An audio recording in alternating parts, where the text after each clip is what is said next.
First day of work. Oh, madulas mga dre, no? First day of uwian. Sige. Okay, alas 6 daw bukas. Medyo madulas, no? Madulas kasi biglang lumamig eh. Oh gosh.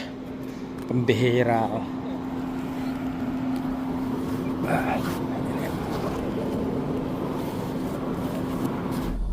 Yang Tesla na yan, rear wheel drive din yan mga dre, no? Katulad ng Tesla ko. So, magkaparehas kami ng problema. Di ba nabanggit ko, 93 din ko to. Basta yung makita kong presyo ay hindi magkalayo kumpara sa binabayaran ko ngayon monthly mga dre, no? So, nakapili na ako. May napili na pala ako na sasakyan. Mamaya mapakita ko sa inyo mga dre. Okay? Papakita ko sa inyo mga dre, no, kung ano yung napili ko na kapalit ng aking sasakyan. Siyempre, use uli. At ngayon nga mga dre, nandito ako sa website ng Tesla. Itong una na to mga dre, no? Long range all-wheel drive, 31,600, pero yung odometer niya is 140,601. Tapos 2022, 512 km yung range niya. Mahal, di ba? Mahal pa. Tapos ang laki na ng odometer. Diretso tayo rin sa gusto ko mga dre, no? Ito. Yan. Itong long range all-wheel drive, estimated monthly 348, finance 35,200 yung presyo niya, 2021 yung year model, 63,307 yung odometer, 525 km yung estimated range niya. For comparison, ang range po netong Tesla ko ay 325. So parang madadagdagan ako ng 40% kung makikipag-trade ako mga dre, no? Tapos masosolve pa yung problema ko pagdating sa snow dahil nga all-wheel drive to. 'Di ba? Parang ang laki ng benefits na makukuha ko mga dre, no? Ang tanong lang, papasok ba sa budget yung pakikipag-trade ko? So, nandito na ako mga dre, no? Pakita ko sa inyo kung gaano kabilis o kasimple umorder o bumili ng sasakyan sa Tesla. Okay? Pindutin natin yung kursunada ko. Pagkatapos, order now. Teka lang. Mali mga dre, no? Ano muna natin? Lipat natin sa finance. Okay. Long range, all-wheel drive, 348 per month, 2021. Katulad ng model year nito. Pre-owned. Pagkatapos, sabi rin dito, 7,500 o 7,500 yung down payment mo. Kaya pala 348 a month dahil 96 months. Mga dre, no? 4.8 ang interest rate niya. 7,500 yung nakalagay na down dito, pero pwede nyong i-zero yan. Syempre magbabago rin yung babayaran nyo every month, mga dre, no? Okay, order now. Pagkatapos lalabas kung saan i-deliver yung o-orderin yung Tesla. Continue. Sabi niya order with card. Okay, ito ulit yung details mga dre, no? Order with card. Okay, tapos pilapan mo lang. Refundable pala to mga dre, no? Pero non-transferable yung 250 na nababayaran mo ngayon din. At pag pinilis mo yung order, yun, naka-order ka na. At ito yung pinakamaganda sa lahat mga dre, no? Kapag ka-order mo na yan, hindi ko alam kung agad-agad or baka kinabukasan pa, may pipilapan ka na 7 page, 7 o 9 na page na sa gitna nun kasama na yung paglo-loan mo sa bangko. Ano lang yun mga dre, kumbaga online lang yung application na gagawin mo na paglo-loan sa bangko. Nasa gitna sigurong page yun, between 1 to 9. Bago ka matapos sa pagpipilap sa lahat, lalabas na yung resulta kung na-approve ka o hindi. At pag na-approve ka, i-accept mo lang yon, And that's it, mga dreno. Antayin mo na lang o schedule mo na lang kung kailan ka pupunta para pick upin yung sasakyan o kailan pwedeng i-deliver sa'yo.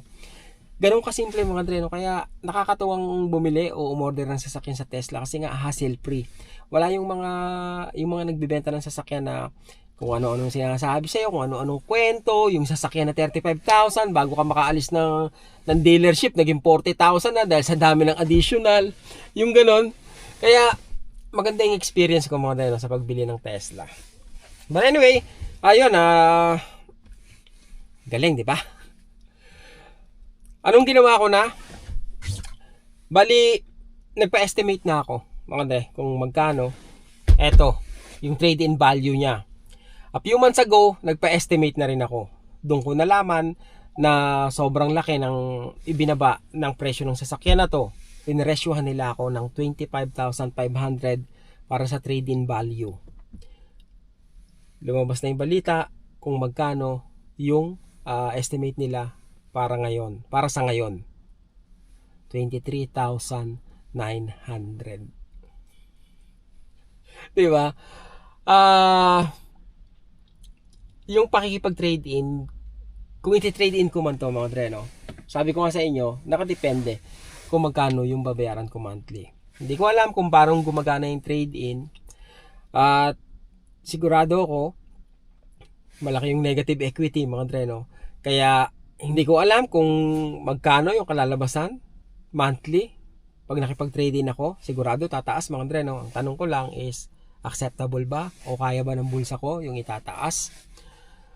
Gusto ko nang dito rin sa Tesla gawin yung pakikipag-trade-in kasi mas mga dreno, kumbaga mas simple, at I think may iwasan ko na na mawalan ng sasakyan.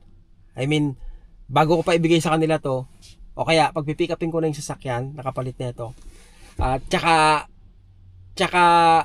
ko lang dadalhin to. Parang gano'n, mga dreno, ang gulo, no? Ulitin ko. Pag pick upin ko na yung bago nakapalit na ito, dadalhin ko to ron, susoli ko sa kanila, tapos yung kukunin ko na yung sasakyan. So, yun ang maganda ron, mga dreno. By the way, yung 23,000 estimated value pa lang yun, mga dreno. Hindi pa sigurado yun. At shoot, oo nga pala, mga dreno. Etong monitor.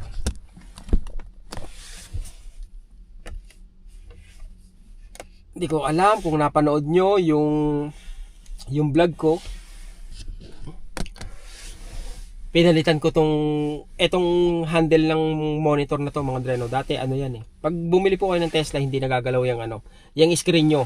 Isang posisyon lang yan. Pero pinalitan ko yan, mga dreno. Ngayon, ang problema ko, saan ko nilagay yung kapalit? Yung original pala.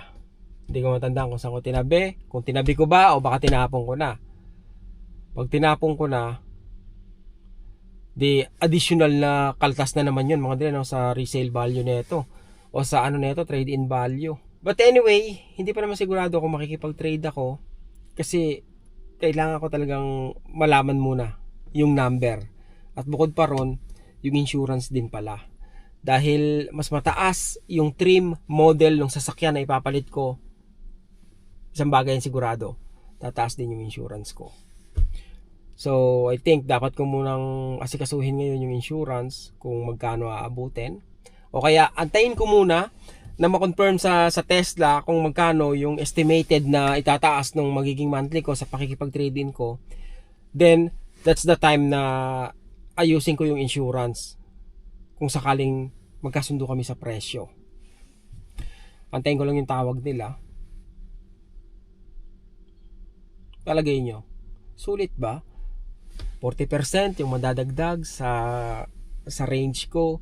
Masusolve yung problema ko sa snow dahil dual motor na yung magiging makina ko, mga dreno. Makina ba? Tama ba? All wheel drive na. That's for the trade-in value of your car, taking pictures and everything. So I need to make an order right away? I mean, yeah, essentially if you want to get another vehicle, you would have to place the order first. And once you are doing like all the pre-delivery tasks, you will have a task for trade-in. That's where you'll take the pictures of your vehicle, of your current vehicle, and everything. Uh-huh. But which vehicle were you looking for? Which used vehicle were you looking I for? think it's the, what do you call this? The long range one with the 66,000 miles kilometer on it. Okay, is it a Model Y? Yeah, it's a Model Y. It's the same model. Okay, got it. So I don't know. Go okay, ahead. here's my question. Okay, if I place the order right now and do the trade-in evaluation thing, would I be able to know right away how much is the ballpark monthly that I need to pay, something like that? I can definitely tell you now. Now, the trade-in that we sent you for your vehicle, of course, it's an estimate. Yeah. If you don't have any scratch or any accidents in your current vehicle, then you should get the same price. Now, before we continue, I don't know if you saw that we got the new standard Model Y. It's at $49,990. That's not something that interests you in this case. 49. No, that's the basic, I Yeah. think, right? Yeah, that's the standard model, correct. You want Eh, the long range all-wheel drive? Yeah, I want the long range and all-wheel drive. And also, I want the older model because of the, what do you call this? Because of the insurance, how it works. Okay. Yeah. Got it. Now, I need to find the exact vehicle you want because I don't see it somewhere in at 66,000 kilometers. What year is it? I think that's 2021 also. 2021. 2021. Yeah. You said 66,000 kilometers? Something like that. The price is somewhere in $35,000. I have one here at 63,000 kilometers and it's 68. Do you want to take the 63,001? The 63,000, is that the what do you call this? The long range in the all-wheel drive? It's long range all-wheel drive, gray with black interior. Yeah. Okay. Okay, perfect. Now, exactly, do you know exactly how much money you have left to pay on your current Model Y? I think the current what? Do you know how much money left you have to pay on the model of on your current vehicle? Oh, I have no How idea. much is left to pay? I have no idea. I got the car just less than what? I mean, 9 months ago, something like that. You got it from us, from Tesla? Yeah. Okay. Let me just. Maybe you see. can pull my file. Maybe I can definitely find your file Yeah. and do the calculation. Just give me a quick second. So, for this car that you're seeing here, Mm-hmm. the monthly price, the monthly payment would be around $650. 600 after the trade-in. After trade-in, this is with zero down, with the trade-in and the negative equity. 600. 650, yeah. 650? Yeah. I see.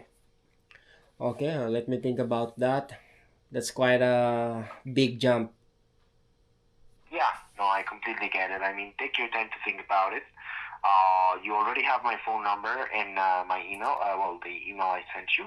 So you can always text me right there and I'll definitely give you a call, or if you want to know more estimates, let me know. I'll definitely assist. Okay, sure. Thanks a lot. No worries. Have an awesome Yeah. night. Bye. Have a good night. Bye.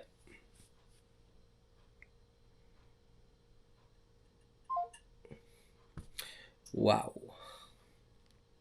Yan ang mabigat mga dre. No? Ang binabayaran ko ngayon ay less than 500. So, kasama yung negative equity mga dre. No?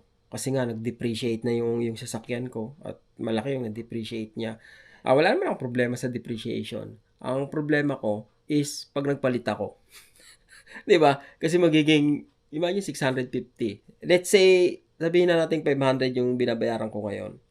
Magja-jump siya ng 650. So, that's additional 150 plus yung insurance, hindi ko alam kung tataas din kasi basically tumaas yung model trim nung sasakyan.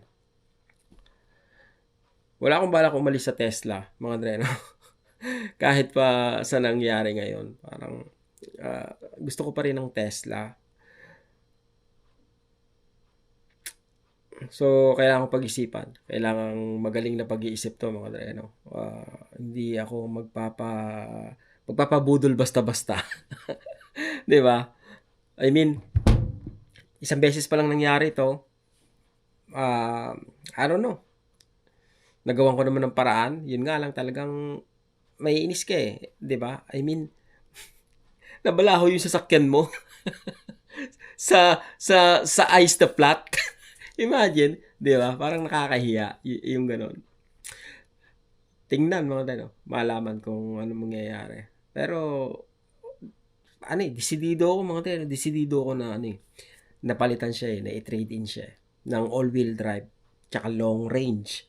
Imagine, eto 300 kilometers lang to mga tayo, itong sa akin Pag pinalitan ko siya ng long range, magiging na siya, 525.